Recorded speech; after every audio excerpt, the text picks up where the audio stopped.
Tonight I want to go through the origin of the name Jesus. I've been noticing, as have you, that there are now numerous of really assertive people that are condemning others as idolaters because they use the name Jesus, mostly know no better, but they're connecting it with two ancient gods, Gaia and Zeus, as though Jesus was a Roman or Greek combination of those two gods that were worshipped back at that time, that became, through one means or another, Jesus. Seems like quite a few of them now, in what I've looked at so far, have gone back to the old idea that the religion was invented by the Caesars or Piso or somebody else like that in order to pacify the people, especially in the east of Rome in the first centuries.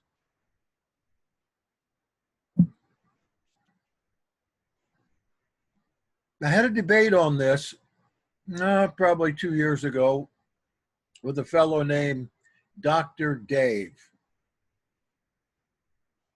And I asked him to give me one ancient reference in Greek or Latin that put those two words together as an object of worship. Jesus. Jesus.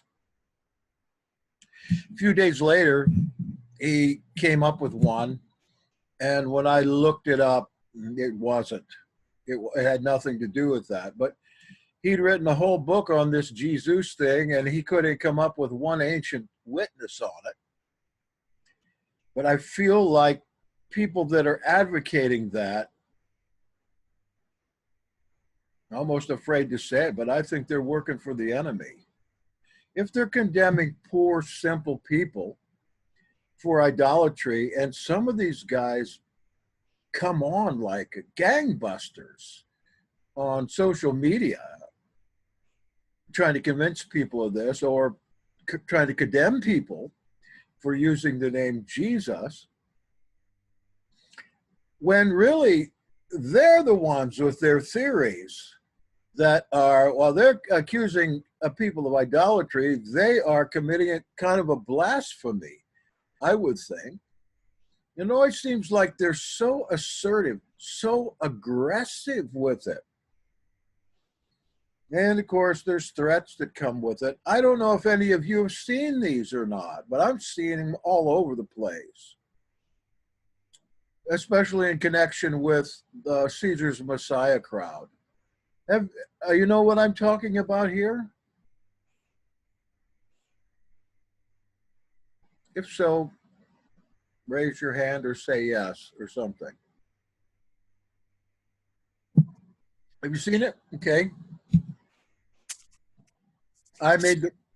Go ahead. I made the rounds of websites.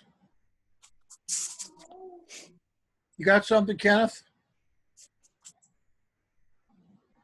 I made the rounds of websites on that, and I have not seen any evidence whatsoever of that. And not in the Yahad think tank. I haven't seen it in there recently. I did a couple years ago. But this will be old stuff for probably most of you, but I wanted to get this on recording anyway, so that we could go through the name and see how we actually came up with Jesus. And I wanted to add also, we've met people face to face that are offended when somebody says the name like that, Jesus. They're offended with that. You might remember a boot camp a couple of you came to boot camp back at the first time we went to Douglas. We had a talk about this, and there were a couple people in there that said when they hear the name Jesus that they are very much repelled. And I think about how the demons, at least in my experience, have really felt threatened by that name, whether it's right or not. Yet these people also are threatened by that name. And a couple of these people in the last year or so have turned, if you know what I mean. Two of them that I know of have gone off in directions that I would understand as occultic directions. And of course, they have severed any connection to us in that meantime. Of course, I'm not going to mention names, but it is always disturbing to me, and probably same with you. When you know somebody, you think you know them well, you've had fellowship with them, you've ministered with them, etc., and then all of a sudden, you're on the blacklist. No reason you can figure.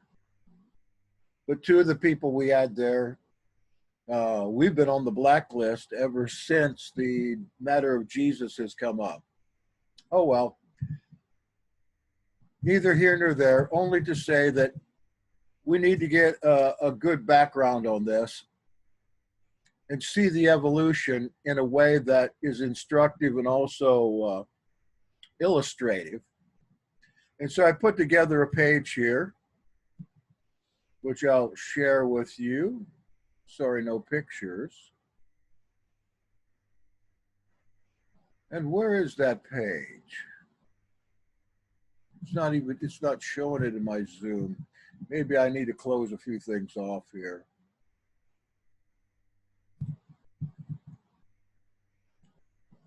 Let me close a few windows, see if I can get it.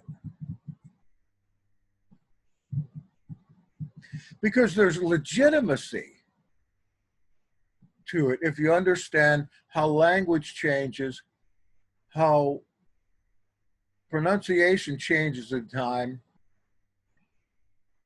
how language evolves to get simpler as the years go on instead of more complex. And how, especially with that name, we know that it's not correct. But there are a lot of people that are very connected to that name because they have been worshiping or venerating the person that they think has that name all these years, and they just hardly can give it up, even when they're shown. All right, let me try a share again. Sorry to waste your time. There it is.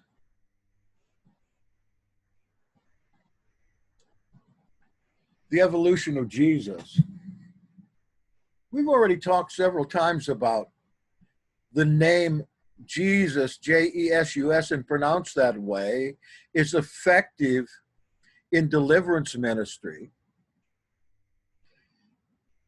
And wondering why Yeshua isn't so effective.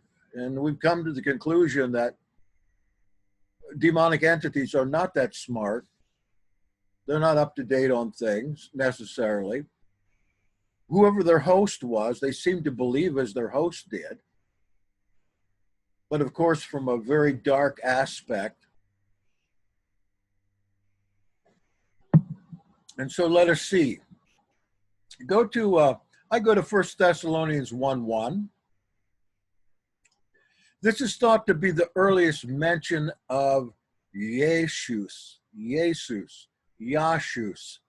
in the New Testament. 1 Thessalonians, and in that first verse, we have Paulos, kai Silvanos, kai Timotheos, te ecclesia. That's What's the name of this book? Thessalonians. There we go. En Theo Patri Emon Kai Kyrio Iesu Christo.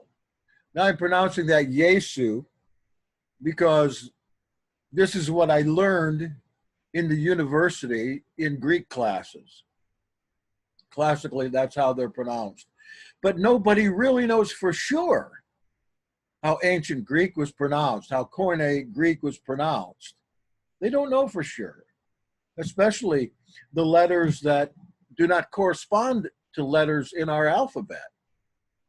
And you probably looked at some of this Greek in your intertestament or interpaginated testament, and you've noticed all kinds of diacritical marks over these letters,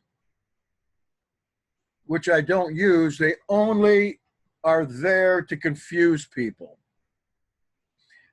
I was told in one class that we have to learn those because they show you how to pronounce the letters that they're on. I only have like one of them here, one on this Ada. But to tell you the truth, that's not true. If we want to learn Greek sometime a little bit, it's not hard, but the diacritical marks make it hard. If you do away with them, with the exception of two, then it's pretty easy to transfer these letters over into English letters, or more properly into Latin letters. And we can see right here, we've got Kyrio, or actually Kyrioi. I just couldn't find this letter with a little iota under it, or that one.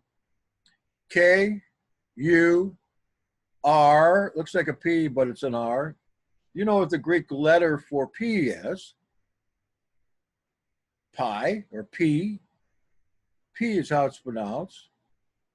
I and O, Kuriu, Kuriu, Kurioi, or Kyrioi. Who knows for sure? That's translated Lord or Master.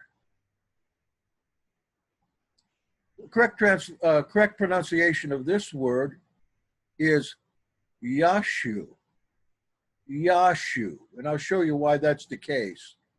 But people that study Greek, they're told that it's pronounced Iesu.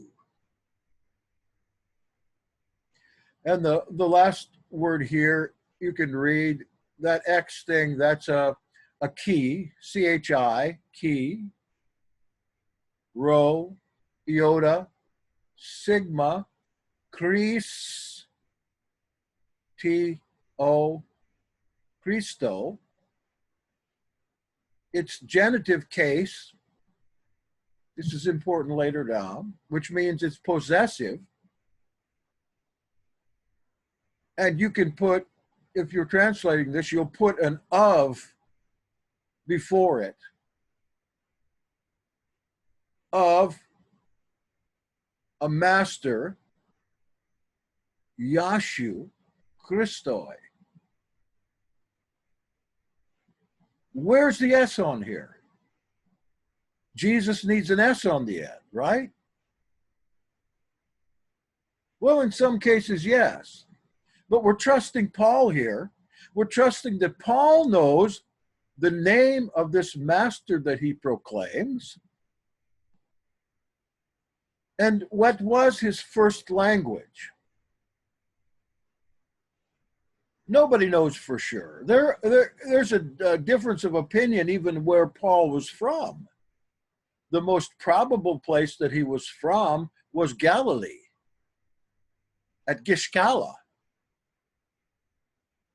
Moving up to Tarsus, which is a totally Greek city, totally Greek, and proud of it, a showplace city on the coast. And his letters, of course, are written in very good Greek. When he goes to visit the apostles,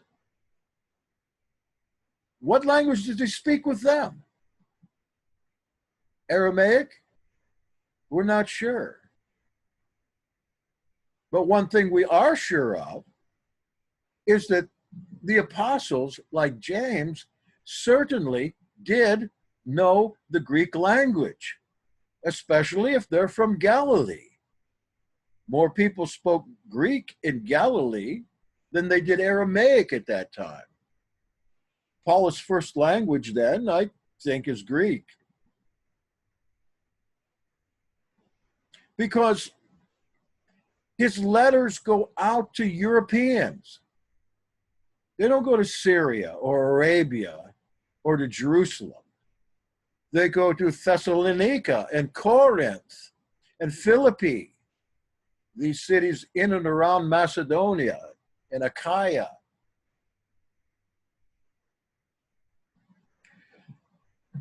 And it makes you wonder when you see this word in Greek and you're told that it's pronounced Iesu, if he even knew the Savior's name. What would make us think that he did know the Savior's name? Well, of course he did know the Savior's name. And here's one proof of that. In Galatians 1:18, after 3 years, he testifies, I went up to Jerusalem to visit Kepha and remained with him 15 days.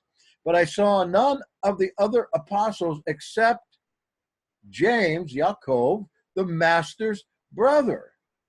Now, if he's hanging around with Kephas and Yaakov for 2 weeks, don't you think that he would know how to pronounce the name of their brother or their master?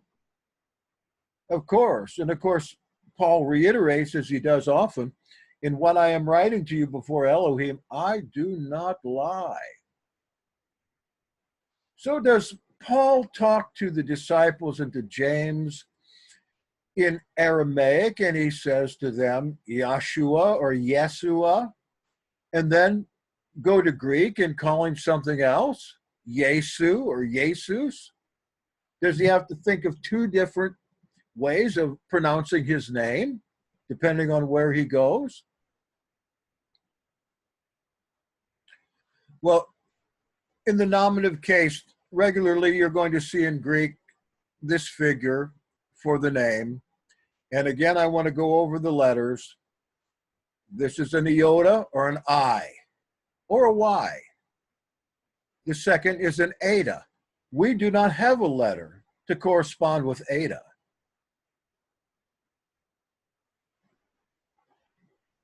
And then we have a sigma, which is an S sound.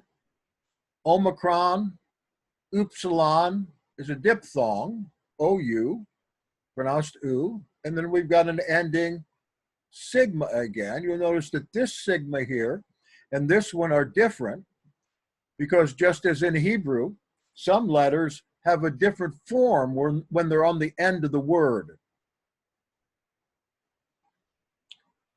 And the name goes through Latin to get to us. The proper English way to read it in the 20th century is J-E-S-U-S. Now look at the line over the E. Notice. That's very important. Should be, okay. The superscripted E is not a pronunciation mark. Did anybody but me, is anybody old enough to have gone through the Dick, Jane, and Sally books when you were learning to read and write? Yes. Seriously. Okay. Yeah. I'm going to give you a test. What was the name of the cat? I don't know the cat. I forget. They had a dog. I don't remember its name, though. The name of the dog. Was it Spot or Rover or something? Yeah, Spot. What about the See cat? Spot run. Yeah. Now, what about the cat? I don't remember the cat. Puff. Puff. Yeah. Puff. Okay. So this is not a pronunciation mark as we would have seen in the Dick, Jane, and Sally books. because what we would see if that was a pronunciation mark, how we would pronounce that is what we call the long E, E, Jesus. But in literary terms, this E with a line over the top is not a pronunciation mark, but it denotes that we have an eta in there, a letter we don't have. And they designate that in English as an E with a line over the top. Now, maybe we haven't gone into how the eta is pronounced yet, but maybe what you see here, coming from Latin, of course there was no J, but you see the line over the E. Earlier times in America, they used that transliteration mark there to show an eta, the line over, but they're also confused with the pronunciation of that letter because the line means something else in pronunciation. It means E. Got the same problem today with some other names that Jesus is called, like Yeshua. And I'm going to show you that that is not a long E. It's not a short E. It's not any E. But in Latin and English, there's no letter to replace it. So from early times, they used the letter E with a line over the top, long before the pronunciation mark, long E, came along.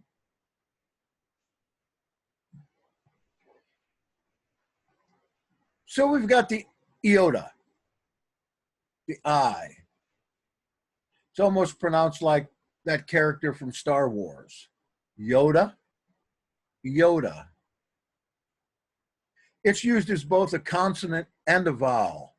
If it's a vowel, it's either pronounced I or E, depending on where it is. But if it's a consonant, it's like the yothe or the yod in Hebrew, the Y in yes.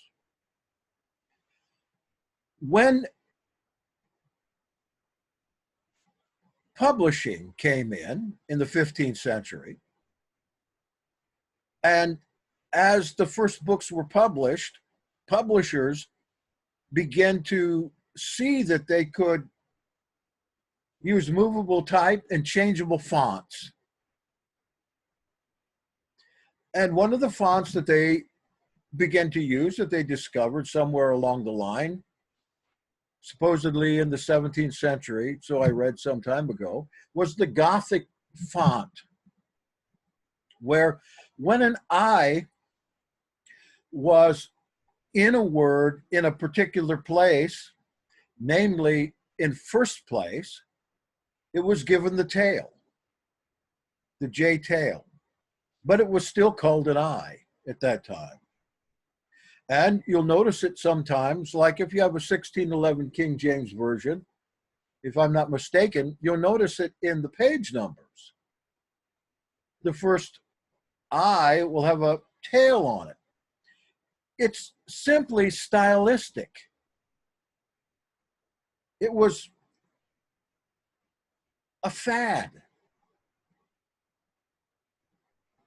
for printers early on. But there was no change in the sound at that time until French immigrants started to come to America, and they mostly came to the South, the Carolinas, and on to Georgia, and even to Alabama. And they brought with them their French language. Read a lot of detail, actually, about this migration from France. And you remember the series by John Jakes, North and South? Nobody does. Okay. Well, it talks in there about how all the French people came, and they populated the South, and that the Confederate States were mainly French people who had been there for a few generations, and how they pronounced things differently in their English. And at that time, it was stylish to pronounce an I or the French letter J as je, Z-H, je. Look at the French word je, it means I. Je t'aime, I love you.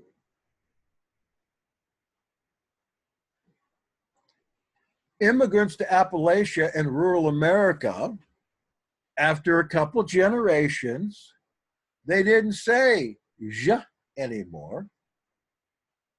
They took the J to be a hard G, as in Jesus. And we've got the Appalachians to thank with French backgrounds for bringing that J in and giving it a new pronunciation. So it was no longer just an I. It became denoted as a J. And of course, like I said, you'll have the J in French. Give me a J. We know this J is pronounced as a yod, but they do not. Paul did. He did. He wouldn't have, he wouldn't have written and spelled the name wrong if there was any other way to do it in his Greek. I am doing this now to try to defog that myth about Gaia Zeus. Second letter is the eta, and it's written this way, E with a superscript over it. It was pronounced in several ways, but to be right honest with you, if you have a Greek teacher, he'll tell you we don't know how it was pronounced. But we can know how it was pronounced because Paul knows how it was pronounced. As I mentioned before, we learn in class that it is pronounced like a long A. Eta is like A in name. Well, are you going to be all right? Or that it has a second pronunciation, a schwa pronunciation, or even We know how it was pronounced because we know the Hebrew name Yahshua. There's no doubt about that. And I can show you that later if you want. And we know that Paul spoke his name and wrote his name in such a way because that's the way it was pronounced in Greek. But if the name were pronounced Yeshua, which it wasn't, then this eta wouldn't even be in there. There would be an epsilon, an sound. But it's not. It's not an E epsilon, but an eta. And Paul tells us how to pronounce that through his knowledge of Aramaic and Hebrew. Eta transliterates into both Latin and Hebrew, again, as an E with a line over it. It's not a pronunciation, but the designation that there's no letter eta in either Latin or English. It becomes a completely different letter. Then if you look at your keyboard here, and even if you wanted to put an eta in, you couldn't because it's not on your keyboard. Unfortunately, we were taught only pronunciation mark with Dick, Jane, and Sally, not the transliteration mark. So we can give me a J-E, and we know that this J-E is pronounced Yod-He, Yah. But do they know that? No. All they know is my Jesus. Should they be condemned for that? I don't think so. Excuse me, I got to shoot some moths are in here coming at me. Probably just little demonic buggers. Third letter is a sigma, which transliterates to an S in both English and Latin. And it's usually pronounced like the S as in sail, same as a sin or a samek, right, in Hebrew? But there are no letter combinations in Greek that we know of that sound as the English sh. Oh, what do we do? And we got a little tip here in Judges 12, 4 through 6, which I first learned about Judges 12, 4 through 6 as a child reading Ripley's Believe It or Not. This was in Ripley's Believe It or Not. Shibboleth. Then Jephthah gathered all the men of Gilead and fought with Ephraim. And the men of Gilead struck Ephraim because they said, "You are fugitives of Ephraim, you Gideonites," in the midst of Ephraim and Manasseh. And the Gileadites captured the fords of the Jordan against the Ephraimites. And when any of the fugitives of Ephraim said, "Let me go over," the men of Gilead said to him, "Are you an Ephraimite?" When he said no, they said to him, "Then say Shibboleth." And he said, Sibboleth, for he could not pronounce it right. And they seized him and slaughtered him at the fords of the Jordan. At that time, 42,000 of the Ephraimites fell. It's a code word, and it's even true today. I understand in Arabic, they do not use an SH sound. There was none in Greek. And it looks to me here like, is it the Gileadites or the Ephraimites that couldn't say the sh sound? It might even be that they didn't say shibboleth, but they had it written down. You can't get past unless you say it right. I think it's probably more authentic if we would say they wrote it down for them to read, since they all had the same alphabet. If you don't pronounce it correctly, you may be slaughtered in the Ford dealership in Jordan, Alabama. Is that at the Ford? Okay, at the Ford dealership. Well, it seems like for some people, it's just as bad to be saying Jesus as it is to be saying Sibboleth, and then to go down and fall as the 42,000 Ephraimites did. The only thing Paul could do is present a sigma, an S, for he knew that everyone in his world would know how to pronounce that famous name as sh. So see, we've learned a little about ancient Greek pronunciation from Paul, who surely spoke Aramaic when he went down to visit the apostles. And he surely, if he didn't know before, heard tell James speaking the name of his brother there. I saw none of the other apostles except James, the master's brother. I wonder if James asked Paul for the password. Is it Seuss or Shoes? Is it the horse or Yah saves? So we've got a J-E-S here. And how's that pronounced, according to Paul?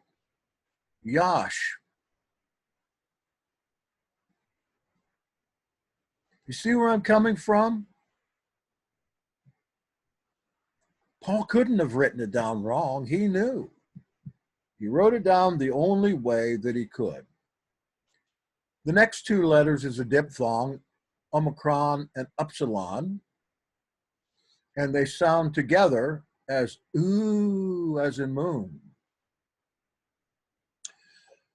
A diphthong is one sound formed by the combination of two vowels in a single syllable, in which the sound begins as one vowel and moves toward the other. Coin, loud, etc. I don't know why they've got side in there. That has no diphthong in it. So we get the spelling of Jesus straight from Latin. Again, looking to the 1611 King James Version, there's no J in there except as a page number. The name is spelled Iesus. And if I'm not mistaken, at that time, English had a different form of a letter for that last S. Latin got the spelling from Greek.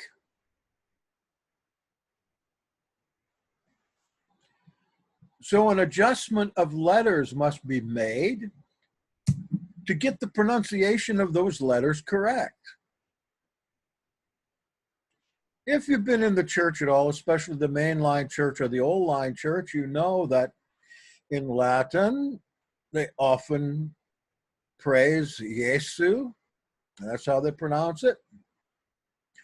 Or the same name starting with a Y, which they got from Latin, which the Latins got from the Greek, which the Greek got from Paul. We're skipping about 3 steps in between. So we have now in the English a Jesu, and that is pronounced Yashu.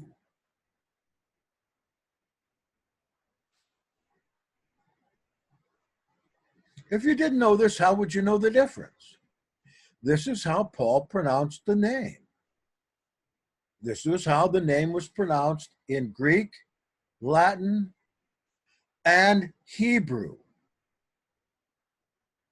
Paul knew exactly how it was pronounced in Yeshua's day, and now so do you. Not Yeshua, not Yehoshua, not Yehoshua, or the like.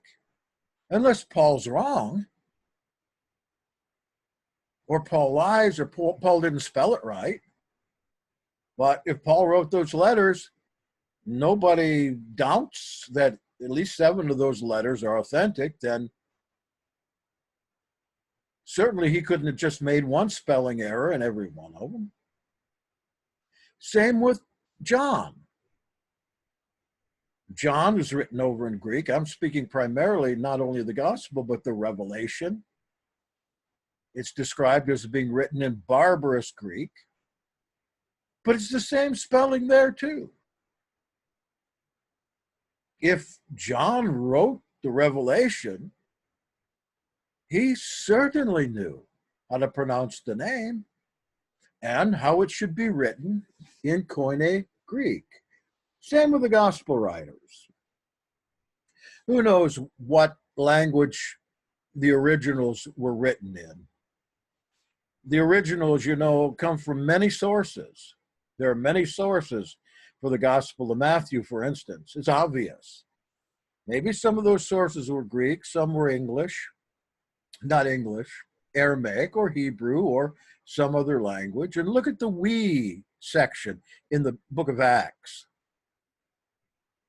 Whoever went along with Paul and wrote that stuff down, most obviously wrote it in Greek.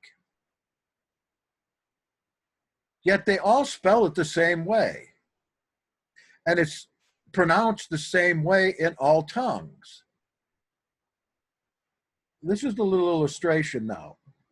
If you go to Kathmandu to sign legal papers,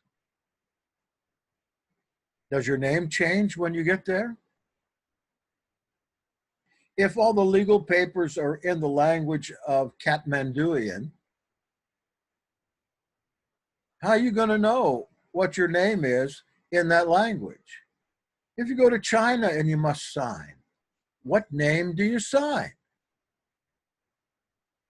Is not the name Yahshua the same yesterday, today, and always? And isn't your name the same? At least is his in that respect. No matter where you go, your name's the same. If your name's Pete here, it's not going to be Pierre in France. That won't fly if you're signing a legal document. If your name is governor, when you go to Greece, your name just doesn't become hegemon. Governor, hegemon is the same thing as governor in Greek. Is he going to sign the paper Hegemon Staten? That's really a cool name. No, you're going to keep your name. Same with Yahshua. They say, well, that's his Hebrew name. It's not his Hebrew name. It's just his name. In Hebrew, Latin, Greek, English, German, doesn't make any difference. All right, so we've gotten so far as to get to the final letter, J-E-S-U, and the S comes up. And if you look through an interlinear of 1 Thessalonians or any other letter of Paul, or any place for that matter where that name is, you'll find that sometimes there's a letter on the end and sometimes there's not. Sometimes it's an N. Sometimes there's no letter. Sometimes it's an S. And there are a couple other more because Greek is an ancient language that uses cases. I don't think Hebrew does, but I'm not sure. The cases that I know of are the nominative case, which is usually a noun used as a subject. Genitive case is possessive of something or belonging to someone. Dative is an indirect object, another case. The accusative is the direct object. And there's another one, ablative. Not often used. I can't remember what it was for. That's all I can remember. When the male name stands as the object of the sentence, it must be written or spoken in the nominative case. And all male names, with few exceptions, as the subject of a sentence, must end in a sigma, an S. That's why we have Paulos, Iesus, Timotheus. I wonder if his does. I'm going to look up there and see. I can't remember. Oh, I don't have it here. Yeah. Silvanos, Timotheos. There's a U.S. there. That's a Latin ending. That must be a Latin name. It's got to end up with an OS or a US. Got to be an S on the end.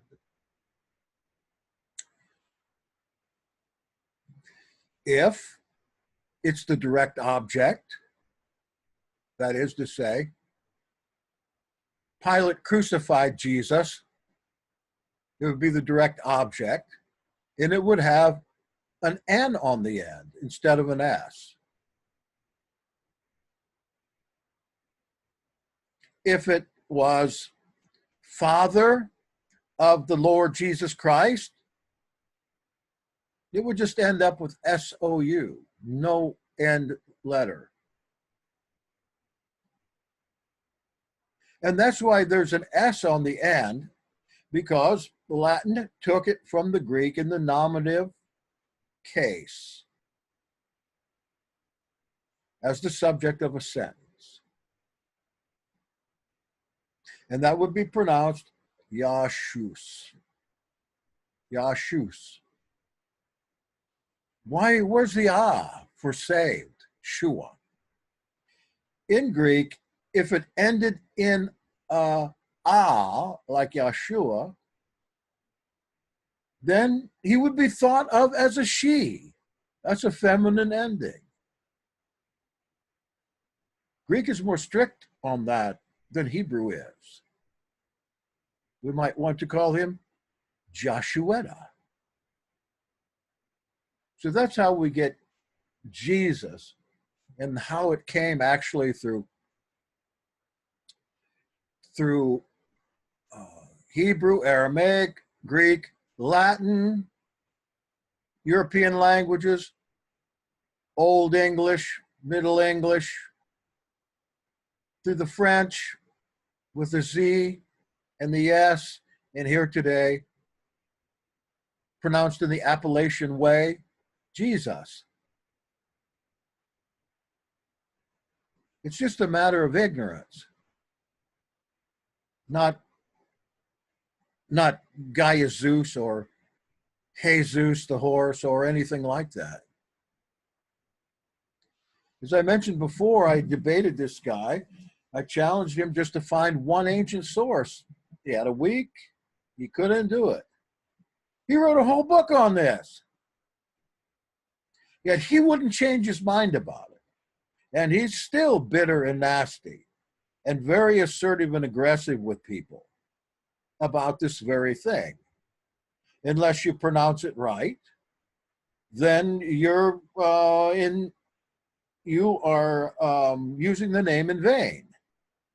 Yet he himself calls him Yeshua,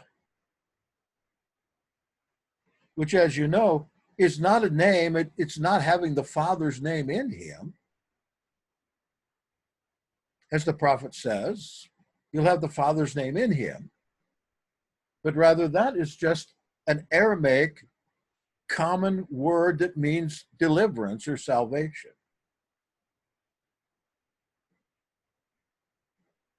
Why do you think a person like that would get so bitter, nasty, assertive, aggressive, condemning?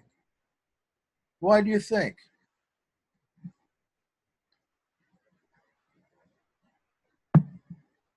Well, this is why. Because he's infested with the demon of blasphemy. People that aren't teachable, people that are so set in their ways, they won't listen. People that want to do all the talking and not listening. There's something demonic about that. A desire not to learn, not to advance. But Frank Houts mentioned at our Sukkot, because like those like him cannot be educated any farther than their religion will allow them. Is that ever true? I wish I'd met Frank to tell me that years ago. As I went into some of these rural churches, I could have been so much more effective. Finally, in next to the last church, I took it slow, educated. All those years, we've fought off those demons in the community and educated and educated. I am really concerned about these people being demon infested these days. I think I'm being called in that direction. And all I can think of is the blasphemy of it. And if they can't let the name Jesus, even if it's a false name, roll off like water off a duck's back, it must be bothering them something fierce. I wonder what the mention of the blood of Jesus would do to those people. If to persuade like-minded others of their ridiculous, controversial, conspiratorial theories, they must condemn the ignorant, yet fervent believer behind her back for idolatry when they themselves are blaspheming in the same, as the pot calling the kettle black. And that's the end of my presentation. Comments, please.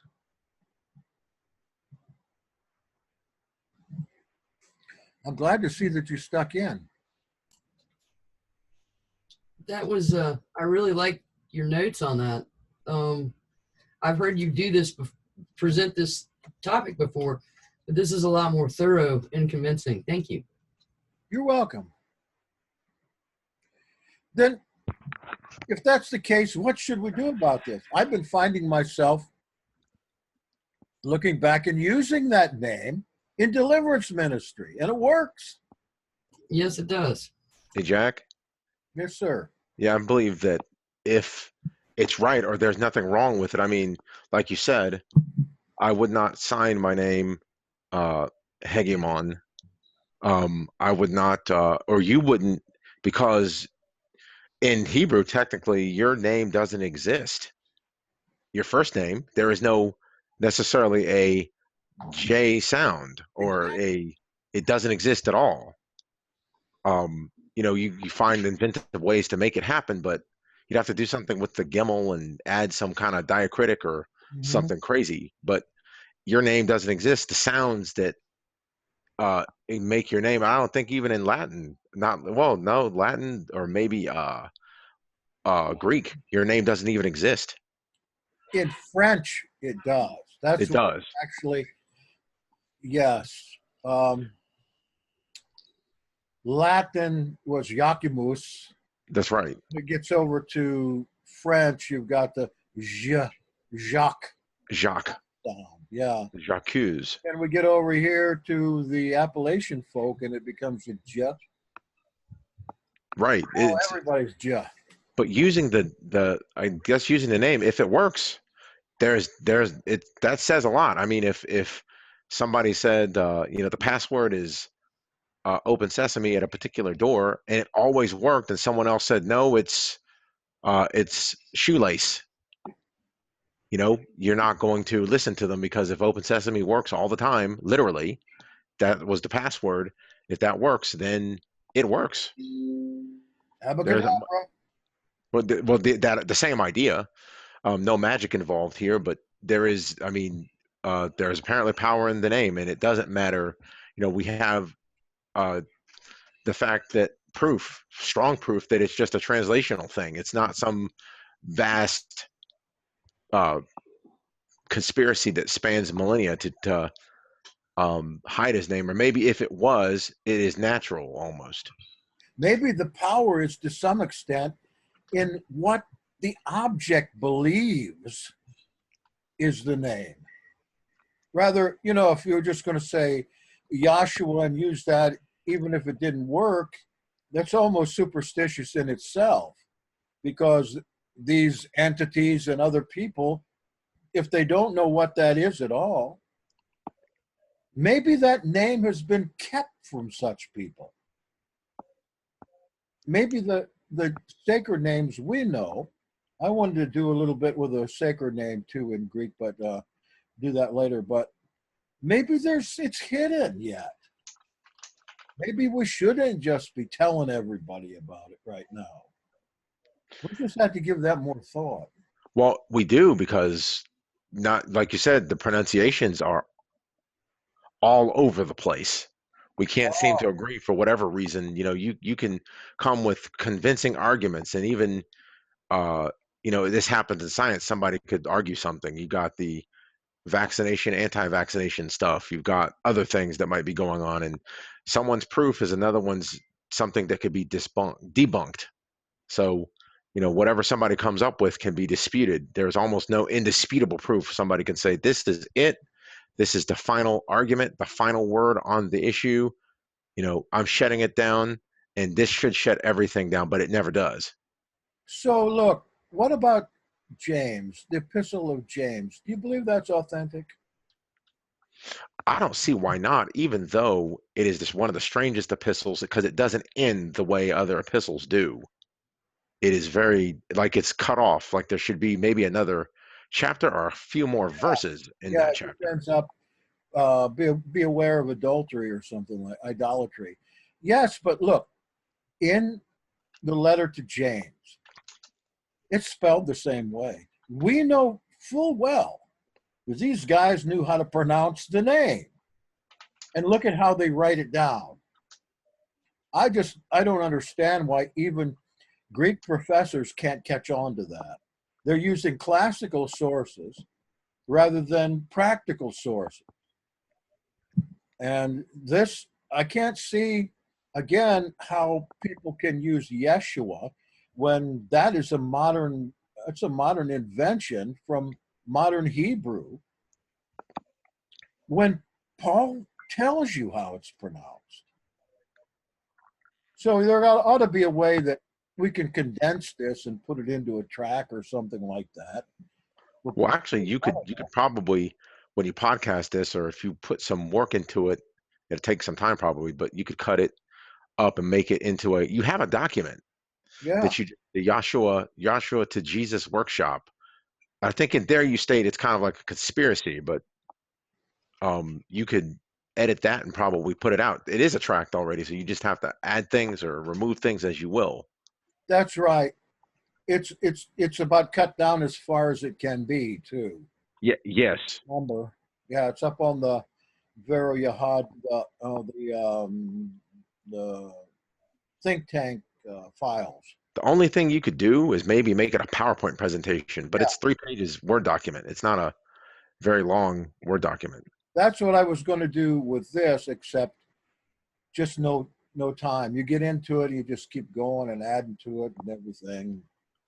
So, Well, you would say though that most things that you start out with a tract size thing or a 3-page thing and say if you want to know more, then you can look at this. You can the footnotes, read more, find out more if you want to get into this, really get into it. That's a great idea. I was out looking at a website today, one of these Worldwide Church of God knockoffs, Mm-hmm. to see the questions that the guru of that group answered and all the pamphlets they had, and they were so nice, and there are a lot of people out there. This is a brand new site too. It's called the Restored Church of Church God. of God. The only thing, and I listened to their spiel and all, it's just like us without the names. But their literature library is great, and everything's nicely published. But we could do it very easily and do the same thing. And this would certainly be one thing we could do. Tuesday night, I'm going to come back here for the sake of just explaining to Desmond about the scriptural way of salvation. He and I have been talking about it again today on Messenger, and I said I'll go over it with you point by point by point. So if you're not doing anything Tuesday night and you can come and be a backup, that would be really good. He just couldn't understand why everybody in the forum thought one way, which was almost diametrically different than his way. So I asked him, do you think maybe it has something to do with these people studying independently and coming to this conclusion? So, yeah, that'd be another thing that would be really good. It's like the calendar, that couple other things. We all come from independent places and come together on these things. It's really rather amazing, and it's a little flock. Look, even Norman came out of the woodwork. Anything else? Yeah, I come from quite a long line of Adventists, worldwide, United, CCG, Christian Churches of God, and then Assembly of Aloha, and ended up with you guys.